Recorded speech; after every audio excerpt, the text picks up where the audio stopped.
Market Movers pekan keempat bulan Mei 2020.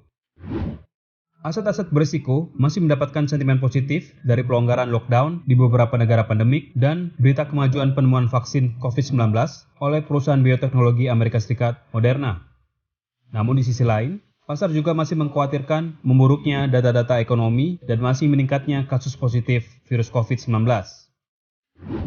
Senin, 25 Mei, di awal pekan ini, data dari zona euro membuka rangkaian laporan penggerak pasar dengan data GDP final kuartal pertama Jerman pada jam 1 siang. Ini berpotensi melemahkan euro USD bila hasilnya dirilis lebih buruk dari ekspektasi. Selanjutnya, jam 3 sore, data ekonomi Ifo Business Climate bulan Mei dari Jerman berpotensi menopang penguatan euro USD bila hasilnya lebih baik dari ekspektasi. Selasa, 26 Mei. Membuka data di hari Selasa ini, laporan neraca perdagangan periode April dari Selandia Baru berpotensi menekan NZD USD bila hasil yang dilaporkan lebih rendah dari ekspektasi. Di tengah hari, Jepang akan melaporkan data indeks harga konsumen inti tahunannya. Bila hasilnya lebih tinggi dari ekspektasi, USD JPY berpotensi melemah karena penguatan yen. 1 jam setelahnya, jam 1 siang, Jerman akan merilis data survei kepercayaan konsumen bulan Juni versi GfK. Bila hasilnya tidak seburuk ekspektasi, Euro USD berpeluang mengalami penguatan.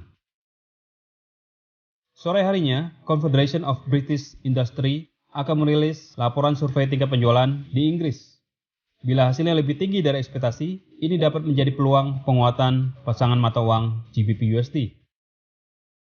Malam harinya, Conference Board akan melaporkan survei tingkat keyakinan konsumen Amerika Serikat untuk bulan Mei. Dan Biro Sensus Amerika Serikat akan merilis data penjualan rumah baru untuk bulan April. Harga emas berpotensi menguat bila data-data ekonomi Amerika Serikat tersebut dilaporkan lebih buruk dari ekspektasi. Rabu, 27 Mei. Data pembuka pada sesi perdagangan Rabu adalah laporan stabilitas keuangan dari Bank Sentral Selandia Baru. Bila nada dari laporan tersebut dovish atau pesimis, maka NZD USD berpotensi melemah. Selanjutnya, Australia akan melaporkan data pertumbuhan total nilai proyek konstruksi yang telah diselesaikan di Australia untuk kuartal pertama. Dan bila hasilnya lebih tinggi dari ekspektasi, AUD USD berpotensi menguat. Sore harinya, Bank Sentral Eropa akan memberikan laporan stabilitas keuangan di zona euro. Bila nada dari laporan tersebut lebih dovish atau pesimis daripada harapan pasar, ini berpotensi melemahkan euro USD. Malam harinya, pasar akan mendapatkan data indeks aktivitas manufaktur yang dirilis oleh Bank Sentral Amerika Serikat dari negara bagian Richmond untuk bulan Mei. Bila hasilnya ternyata lebih buruk dari laporan sebelumnya, harga emas berpotensi menguat. Kamis, 28 Mei. Jam 8 pagi waktu Indonesia Barat, Bank ANZ akan melaporkan laporan survei tingkat kepercayaan bisnis periode Mei di Selandia Baru.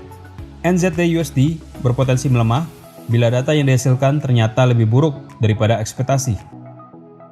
30 menit berselang, data pertumbuhan total belanja modal perusahaan swasta Australia untuk kuartal pertama berpotensi mendukung AUD USD menguat bila hasilnya lebih baik dari ekspektasi.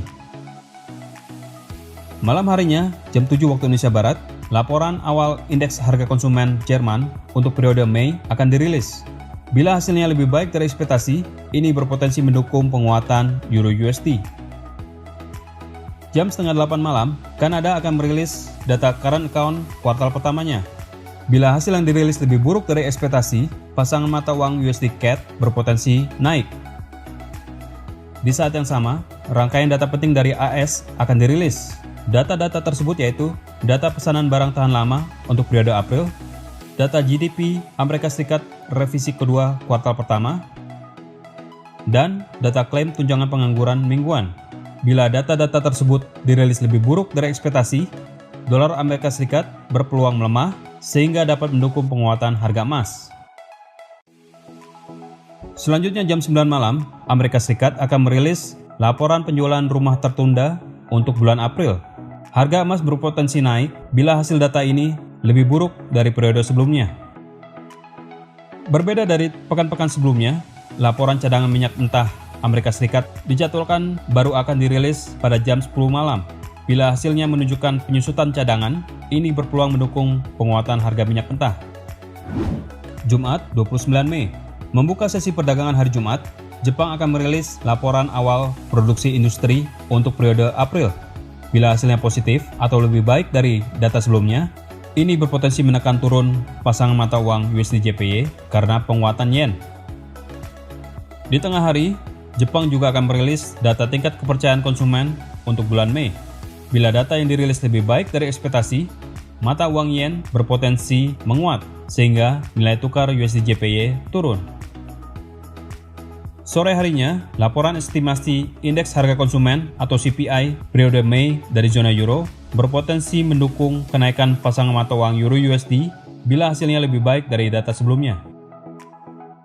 Jam setengah 8 malam, laporan GDP bulanan periode Maret dari Kanada akan dirilis. Bila hasilnya lebih baik dari ekspektasi, ini berpotensi menekan turun pasangan mata uang USD CAD. Bersamaan dengan data tadi, Amerika Serikat juga akan melaporkan dua data penggerak pasar, yaitu data PCE Price Index yang juga merupakan indikator inflasi untuk periode April, dan data tingkat belanja individu bulanan untuk periode yang sama. Bila hasil dari kedua data tersebut lebih buruk dari ekspektasi, ini berpotensi mendukung penguatan harga emas.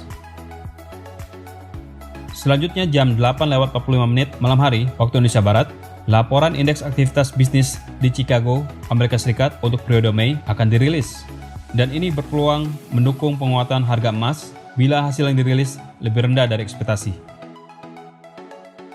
15 menit kemudian, Universitas Michigan akan merilis revisi survei kepercayaan konsumen Amerika Serikat untuk periode Mei. Bila hasilnya lebih baik dari ekspektasi, ini berpotensi membalik pergerakan harga emas untuk melemah. Berikut adalah jadwal market movers yang lebih lengkap untuk Anda perhatikan, agar Anda tidak kehilangan kesempatan.